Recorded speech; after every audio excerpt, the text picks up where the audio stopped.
வெளியிட வேண்டும். நிதி சுமை இருப்பதால் கடன் வசூலை நிறுத்தி வைத்து நிதி சுமை தீர்ந்த பிறகு நீங்கள் கடன் வசூல் தள்ளுபடியை அறிவிக்கலாம் என்று கேட்டிருந்தோம்.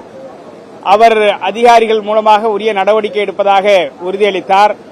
அதேபோல விவசாயிகள் வண்டல் மண் எடுத்துக் கொள்வதற்கும் நீங்கள் அனுமதிக்க வேண்டும் என்பதை வலியுறுத்தியிருந்தோம். அன்று மாலையே வண்டல் மண் எடுத்துக் கொள்வதற்கு அனுமதி வழங்கினார். அதற்கு நாங்கள் நன்றி சொல்ல கடமைப்பட்டிருக்கிறோம். தற்போது கூட்டுறவு கடன் தள்ளுபடியை நேற்று மாலை அறிவித்திருக்கிறார். அந்த கூட்டுறவு கடன் தள்ளுபடி ரிசர்வ் வங்கி வழிகாட்டுதல்படி 3 தவணைகளாக தள்ளுபடி தொகையை கூட்டுறவு வங்கிகளுக்கு 3 ஆண்டுகள் வழங்க வேண்டிய அந்த நடவடிக்கையை ஒட்டுமொத்தமாக உடனடியாக வழங்க வேண்டும் என்று ரிசர்வ் வங்கி உத்தரவிட்டிருப்பதாக கூறி விவசாயிகளுக்கு பயனளிக்காத வகையில் கடன் தள்ளுபடியை அறிவிப்பு செய்திருக்கிறார்கள். எனவே அது குறித்து வருவாய்த்துறை மற்றும் பேரிடர் மேலாண்மை துறை அமைச்சர் மாண்புமிகு செங்கோட்டையன் அவர்களை இன்றைக்கு அவரது அலுவலகத்தில் சந்தித்து முதலமைச்சர் கடன் தள்ளுபடி அறிவிக்கையை நிறுத்தி வைக்க வேண்டும், சிறு குறு விவசாயிகளுக்கு 100% கடன் தள்ளுபடி என்று ஏற்கனவே தேர்தல் வாக்குறுதியாக தாவேகா கட்சியின் சார்பில் முதலமைச்சரே அறிவித்திருக்கிறார். பெரு விவசாயிகளுக்கு 50% கடன் தள்ளுபடி செய்யப்படும் என்கிற அறிவிப்பையும் தேர்தல் களத்திலே அறிவிப்பாக வெளியிட்டிருக்கிறார். அந்த அறிவிப்பின் அடிப்படையில் நிதி சுமை குறைந்த பிறகு நீங்கள் முழு தேர்தல் அறிக்கையில் சொன்ன அடிப்படையில் சிறு குறு விவசாயிகளுக்கு 100% கடன் தள்ளுபடியையும் பெரு விவசாயிகளுக்கு 50% கடன் தள்ளுபடியையும் அறிவிக்க வேண்டும் என்று கேட்டு ஒரு கோரிக்கை மனுவை முதலமைச்சருக்கு அளித்திருக்கிறோம். முதலமைச்சரோடு அது கவனத்திற்கு கொண்டு சென்று உரிய நடவடிக்கை எடுப்பதாக உறுதியளித்திருக்கிறார்கள். இந்த கடன் தள்ளுபடியால் ஒட்டுமொத்த தமிழக விவசாயிகளும் மிகப்பெரிய கோபத்துக்கு ஆளாகியிருக்கிறார்கள். எனவே நாங்கள் கேட்பது எங்கள் விருப்பத்தின் பேரில் அல்ல, தாவேகா சார்பில் தேர்தல் அறிக்கையில் வெளியிட்ட அடிப்படையில் அந்த கடன் தள்ளுபடியை முழுமையாக அறிவிக்க வேண்டும் என்று நாங்கள் வலியுறுத்தியிருக்கிறோம். அது குறித்து ஒரு நல்ல நடவடிக்கை விவசாயிகளுக்கு நம்பத்தகுந்த வகையில் முதலமைச்சர் அறிவிப்பார் என்று நாங்கள் எதிர்பார்க்கிறோம். மேகதாட்டு அணை குறித்து ஏற்கனவே 2018 நடுவர் மன்ற இறுதி தீர்ப்புக்கு முரணாக உச்சநீதிமன்றம் ஏற்றுக்கொண்டதற்கு முரணாக மேகதாட்டு அணை கட்டுவதற்கு வரைவு திட்ட அறிக்கையை தயார் செய்வதற்கு கர்நாடகாவிற்கு மத்திய நீர்வள ஆணையம் அனுமதி கொடுத்தது. அந்த அனுமதி சட்டவிரோதம் என தொடர்ந்து போராடி வந்தோம். உச்சநீதிமன்றத்தில் வழக்கு தொடர்ந்திருந்தோம்.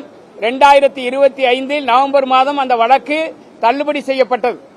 மீண்டும் மறுசீராய்வு மனு போடப்பட்டது. அது நேற்றைய முன்தினம் தள்ளுபடி செய்யப்பட்டிருக்கிறது. இந்த வழக்கு தள்ளுபடி செய்யப்பட்டதன் அடிப்படையில் சட்டவிரோதமாக மேகதாட்டு அணை கட்டுவதற்கான வரைவு திட்ட அறிக்கையை கர்நாடக துணை முதலமைச்சர் டி.கே. சிவக்குமார் தயார் செய்துவிட்டதாகவும் அதை உடனடியாக மத்திய அரசிடம் வழங்கி அனுமதி பெற உள்ளதாகவும் கூறப்பட்டிருக்கிற செய்தி தமிழ்நாட்டிற்கு விவசாயிகளுக்கு இடி விழுந்தார் போல் இருக்கிறது. அப்படி மேகதாட்டு அணை கட்டுவதற்கு மத்திய அரசு அனுமதிக்குமேயானால் சென்னை உட்பட 11 மாநகராட்சிகளை உள்ளடக்கிய 32 மாவட்டங்களில் வாழக்கூடிய 5 கோடி மக்களுடைய குடிநீர் ஆதாரம் பறிபோகும். ஒட்டுமொத்தமாக 25 லட்சம் ஏக்கர் பாலைவனமாக மாறும். விவசாயிகள், விவசாய தொழிலாளர்கள் அகதிகளாக வெளியேற வேண்டிய பேராபத்து ஏற்படும். எனவே அவசரகால நடவடிக்கைக்கு நேற்றைய தினம் முதலமைச்சர் உத்தரவிட்டிருக்கிறார். உடனடியாக உச்சநீதிமன்றத்தில் காவிரி குறித்தான வழக்கறிஞர்கள் குழுவை வலிமையாக்கப்பட வேண்டும். அவசர வழக்கு தொடர்ந்து உச்சநீதிமன்றம் நடுவர் மன்ற இறுதி தீர்ப்புக்கு முரணாக வழங்கியிருக்கிற இந்த வரைவு திட்ட அறிக்கைக்கான அனுமதியை ரத்து செய்ய வேண்டும். கீழ்ப்பாசன விவசாயிகள் ரைப்பேரியன் ரைட்ஸ் என்று சொல்வார்கள், அதற்கு முரணாக புதிய அணை கட்டுவதற்கு கர்நாடகாவிற்கு அனுமதி இல்லை என்பதை ஏற்கனவே திட்டவட்டமாக நடுவர் மன்றம் கூறியிருக்கிறது. அதை உச்சநீதிமன்றமும் ஏற்று அதன் அடிப்படையில் மத்திய அரசாங்கமும் அரசிதழில் வெளியிடப்பட்டிருக்கிறது. காவிரி நடுவர் மன்றம் என்பது மற்ற ஆணையங்கள் போல் கிடையாது. பாராளுமன்றத்தில் வாக்கெடுப்பு நடத்தப்பட்டு பெரும்பான்மை அடிப்படையில் உச்சநீதிமன்றத்திற்கு இணையான அதிகாரம் கொண்ட அமைப்பாக காவிரி நடுவர் மன்றம் அமைக்கப்பட்டது.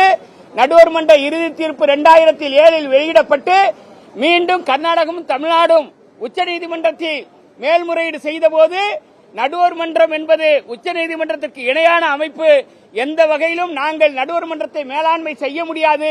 ஆகவே நடுவர் மன்றத்தில் தான் நீங்கள் மறுசீராய்வு மனு போடப்பட வேண்டும் என்று 2008 உச்சநீதிமன்றம் தெளிவுபடுத்தியிருக்கிறது. இந்த நிலையில் உச்சநீதிமன்ற தீர்ப்புக்கு முரணாக அரசியலமைப்பு சட்டத்திற்கு முரணாக தமிழ்நாட்டை அழிக்கும் நோக்கோடு மேகதாட்டு அணை கட்டுவதற்கு வரைவு திட்ட அறிக்கை தயார் செய்வதற்கு உச்சநீதிமன்றம் வழங்கியிருக்கிற தீர்ப்பு பாராளுமன்ற ஜனநாயகத்தையே கேலிக்குத்தாக்கி இருக்கிறது.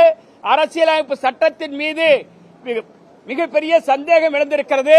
எனவே இது குறித்து தமிழ்நாடு முதலமைச்சர் விரைந்து உரிய சட்ட வல்லுநர்களை நியமித்து அவசரகால வழக்காக நீதிமன்றத்தில் போட்டு மேகதாட்டு அணை கட்டுவதற்கு தடையாணை பெற வேண்டும் என்பதை உங்களின் வாயிலாக முதலமைச்சருக்கு தெரிவித்துக் கொள்ள விரும்புகிறேன்.